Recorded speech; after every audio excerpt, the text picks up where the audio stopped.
મારી દુકાને કેટલાય કારીગર આવ્યા ને ગયા, પણ મારે ઈમાનદાર કારીગરની જરૂર છે. તો બોલો તમારા ત્રણમાંથી કોણ ઈમાનદાર છે? મારાથી ઈમાનદારીથી કામ નહીં થાય, હું જાઉં છું. મારાથી નહીં થાય. કોંગ્રેચ્યુલેશન, પાછળની શેરીમાં આપણું પાર્સલ આવ્યું છે, ફટાફટ લેતો હાલ. હા શેઠ, હાલો લેતો આવું. આલ્યો શેઠ આ પાર્સલ અને આલ્યો એનું બિલ. સારું હાલો શેઠ, હું જઈને આવું. બધા કારીગરની આ જ પ્રોબ્લેમ. ભાઈ મારા ભાઈબંધના લગન છે, એકાદું હારા માયલું પેન્ટ બતાવી દયો ને. અરે હા મોટા ભાઈ, હજી નવો માલ આવ્યો છે, પાર્સલ ખોલો, તમને આમાંથી પેન્ટ આપી તો હારા માયલું. જોવા બીજું બ્લેક કોબરા, જોવા કિંગ કોબરા.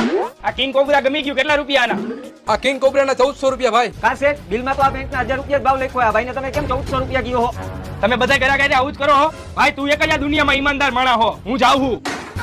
આયો તો એ 400 રૂપિયા વધારે શું કામ કીધા? હવે હું તને કહું, 100 રૂપિયા તારા પગારના અને 100 રૂપિયા દુકાનના ભાડાના અને 100 રૂપિયા અહીંયા આપણે ચા પાણી પીને એના અને 100 રૂપિયા મારા. બરોબર?